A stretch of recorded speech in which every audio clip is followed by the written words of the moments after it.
We're here at Meydan on a Thursday evening, but not just yet for racing. This is the 7th edition of the Racing in Dubai sale. We've got 44 lots to go through the ring, starting in a couple of minutes' time with a beautifully bred horse, Hipster Boy, who's a half-brother to none other than the Group 1 winner, Manjuro.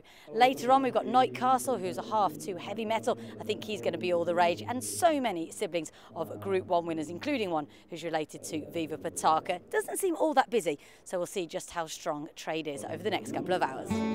Gentlemen, you should be at this, at 80,000, but I sent him in front this time around here at 80,000. Despite his illustrious half-sibling, Dubai colt Hipster Boy, a half-brother to Manjuro, went for just 90,000 dirhams, and selling was a little slow for the first few lots. The first to make it past 100,000 dirhams was lot 4, 3-year-old Dawn Approach colt Warburton, who sold to Touch Gold Racing's Mike Kay for 180,000 dirhams. He's got some good form in the UK. He's run 4 times. He's come from Charlie Appleby. He's by Dawn Approach, which is obviously an untried sire on dirt. He's a nice horse. I mean, we don't know if he'll go on dirt. New approaches tend not to, but Dawn Approach's mother at least was from an American family, so there's some hope on that side. But he's still a maiden, so we'll get him going, and first job is to break the maiden. 200,000, a bit in front here, 200,000, 210 now, at 210 he goes right-handed. First horse to break the 200,000 mark was the ex-Saeed bin Saror trained Golden Goal, a 4-year-old Dark Angel gelding, the winner of 3 of his 6 starts so far. He went for 210,000 to agent Gary Woods, acting on behalf of UK-based owner Dale Brennan.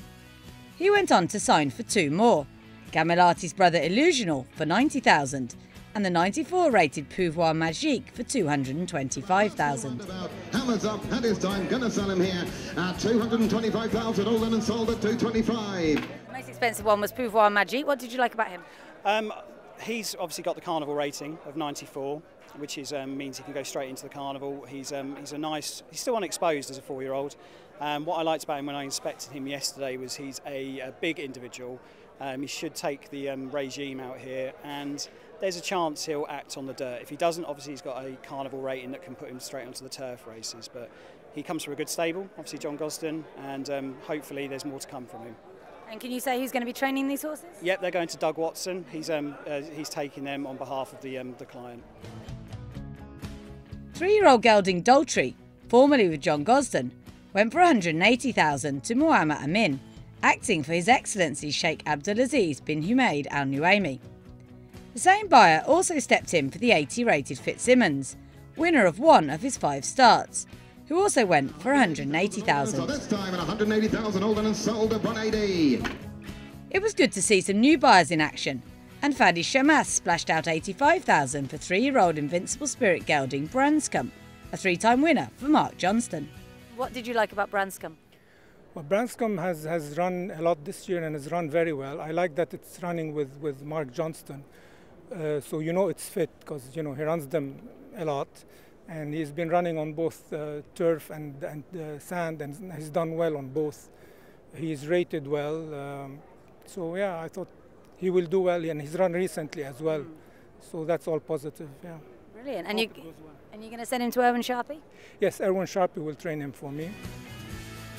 Owner Marwan Abdul Rahman has had success at this sale before with Storyboard, and he went to 200,000 dirhams for the elusive quality 3-year-old gelding Manhunter, and 160,000 for Sportswriter, a 3-year-old Ifraj gelding. The biggest spender on the day was undoubtedly Satish Seema, who will welcome no fewer than 13 new inmates to Zabeel stables. His new recruits included the joint top lots, 2-year-old Exceeding Excel gelding Leading Spirit, and George Villiers, a Dubai half-brother to Hong Kong star Viva Pataka. Both went for 400,000 to a happy but rather hot Satish.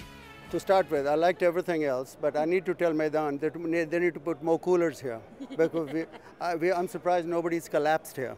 So I'm saying it on the record. Okay. Anyways, the sale was excellent. I got what I wanted. My connections, altogether we picked up 13 lots, and my 2 favorites were lot 20. Nice young 2-year-old precocious, he's had a win and he's had a few places. For a 2-year-old, he's quite forward, and he ran recently which helps us in the season. And then the last one, 45. I had my eyes on him from day one, and I didn't know if I would be able to convince to, because I really thought it'll go really high, but I think it was a good price. If I'm not wrong, he was bought as a 650,000 pounds. So, son of the Bawi and Tyre, so, you know, with luck, he does well, he's worth something. Prices soared towards the end of the sale, with several lots breaking the 200,000 mark. Ali Haddad only had to splash out 160,000, however, to secure heavy metal's half-brother Knight Castle, while 280,000 was needed from Nasir Asghar to take away the 87-rated Casey Jones, a gelded 3-year-old son of Casamento.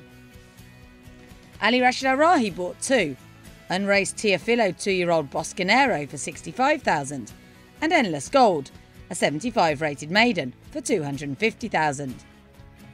Fauzi Nas waited until 3 lots from the end to swing into action, the hammer going down at 240,000 for the ex-John Gosden-trained Val Cartier, while it was Satish again for the 90-rated showcasing 3-year-old Ode to Autumn, who cost him 300,000.